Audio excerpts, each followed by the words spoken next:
We turn now to a victory in the fight for voting rights. Right now, a federal court is reviewing the Texas voter ID law that was struck down by an appeal court last week. It was a huge win for voting rights groups. And now we're learning that law may prove the difference in at least one election already. Voter ID was in effect for the race between Democratic Congressman Pete Gallego and Republican challenger Will Hurd. And a new study says the law could have directly tilted the race toward the Republican winner. This is one of the many reasons the president is speaking out about voting rights. 50 years after the Voting Rights Act, there's still too many barriers to vote and too many people trying to erect new ones. Over the years, we've seen provisions specifically designed to make it harder for some of our fellow citizens to vote. In a democracy like ours, with a history like ours, that's a disgrace. I'm calling on Congress to pass new legislation to make sure every American has equal access to the polls. The president demanding action from Congress on all of our having the right to vote that Americans deserve to have. Joining me now is Congressman Marc Veasey of Texas, the lead plaintiff in the lawsuit against the voter ID law. Thank you for joining me, Congressman. Reverend Al, thank you for having me on today. This ruling is a big win, no doubt about it, but the fight isn't over. Will this issue be settled in time for the 2016 election is the question. Well, Reverend Al, that is a great question. Hopefully so.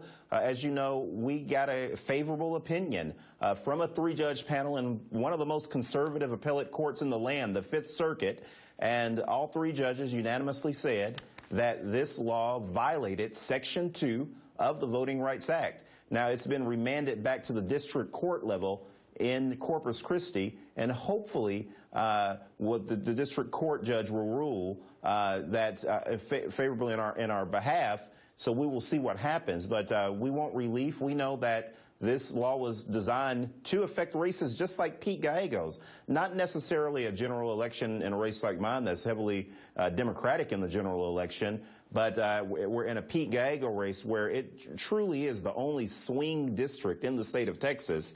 And it looks like that the law achieved what it was supposed to do by denying Pete his reelection.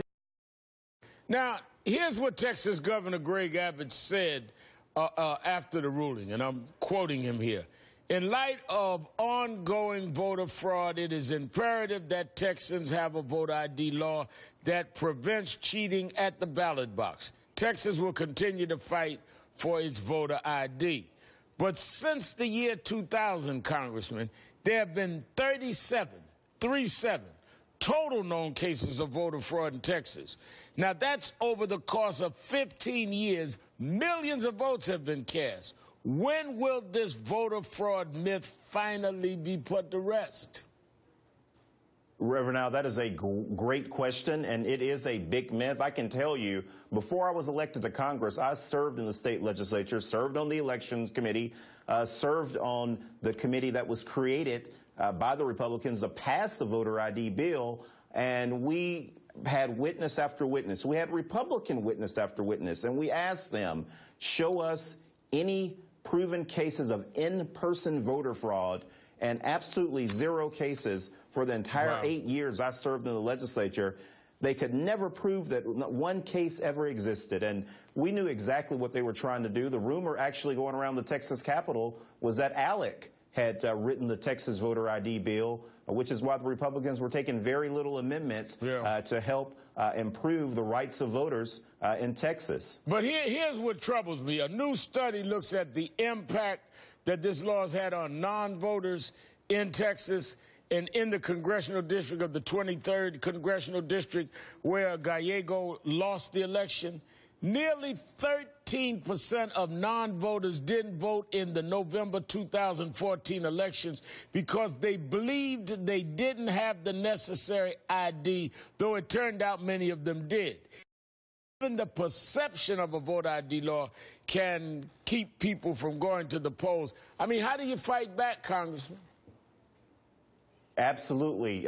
Even the perception of the voter ID law, you're absolutely right, can suppress the vote, which is exactly what the Republicans want. The disinformation that was out there about voter ID, which was mainly spread by the Republicans, probably did lead to people not casting votes in Congressional District 33. Obviously, we have to continue to educate the public about the voter ID law that the Republicans passed.